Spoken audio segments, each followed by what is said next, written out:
So we wanted to make a small video to give you an introduction to the different types of diving equipment, because when we started we didn't know that there were different types of BCDs, different types of basic knives and buoys, and we wanted to explain to you some of these things without showing bias to any brand, so that you can make a decision on what you can find most comfortable and practical for yourself. Here in Kashkash we have a lot of different water temperatures, normally below 20 degrees. Normally here in Kashkash it is 14-15 degrees. If the water temperature is below 18 degrees, we normally use 7 or 8 millimeter wetsuits to be the most warm and comfortable. We also use 5 milliliter wetsuits if it is over 18 degrees, and they have 2 layers and zips to make putting them on and taking them off a lot easier and to keep you warm in cold water.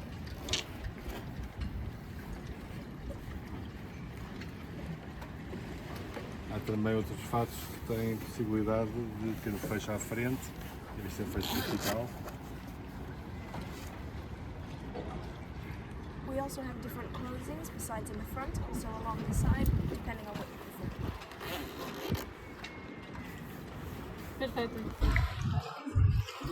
So this is the type of BCD I prefer to use because I can store my weights inside of the BCD and I can take them out very quickly if anything happens. It means I can control my buoyancy more easily, especially if there's an emergency. And I can use this to secure my octopus, makes it a lot easier to find, and it's more comfortable for me. Alright, so these are the regulators. This is the one you normally use when you dive, you breathe out of, and this is the octopus that is your spare or backup if something were to happen to yours or someone else's regulator. This is where your regulator is attached to your tank. Then you have this line, which attaches your BCD to your air.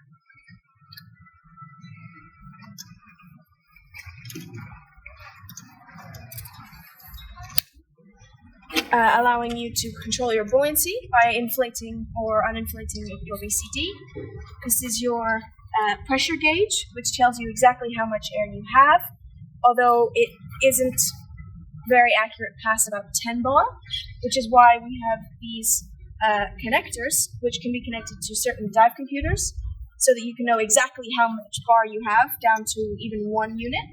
And there are some very sophisticated dive computers that can connect with up to 5 of these transmitters from 5 different divers, so the dive master can see exactly how much air everyone on the dive has.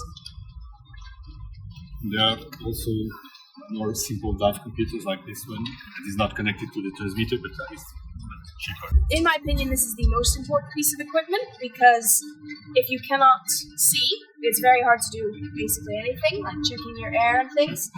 And we use masks, obviously, so we can see clearly.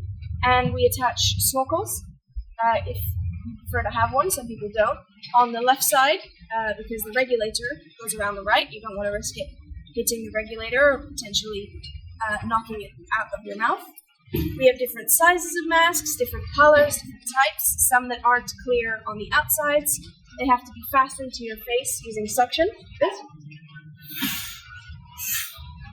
Otherwise, air will get in, or water, and it will cause you problems, obviously. There's also straps on the sides to tighten them so that they fit the face better. And whether or not you want to have a snorkel is your choice. I personally prefer to use one, especially if there's things like waves, once we've finished or when we're starting a dive, and it's hard to get air on the surface without using your tank, which I don't like to use before I start diving.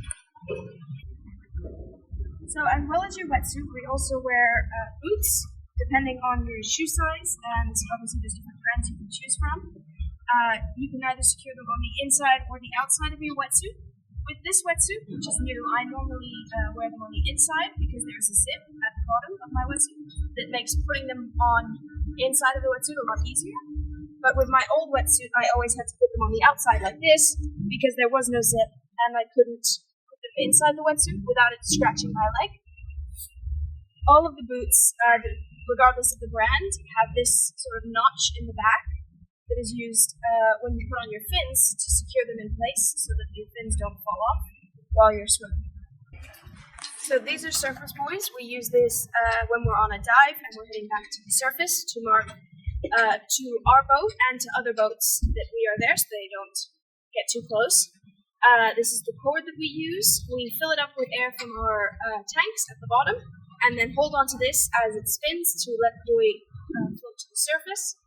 And then we follow the line from the buoy up until we reach the surface. So there are a lot of different types of rods we use while scuba diving. I prefer to use a thicker kind because I don't mind losing some of the flexibility in my hands in exchange for them being a little warmer when I dive, especially on long dives, as I don't need to use anything small like a camera or a surface buoy. I prefer to keep it small. If you are using a camera, it's better to have thin gloves in order to don't lose the sensitivity and reach all the buttons quickly. And now we are going to talk about the scuba diving equipment maintenance. It is essential to inspect the diving gear for our security and perform an annual inspection.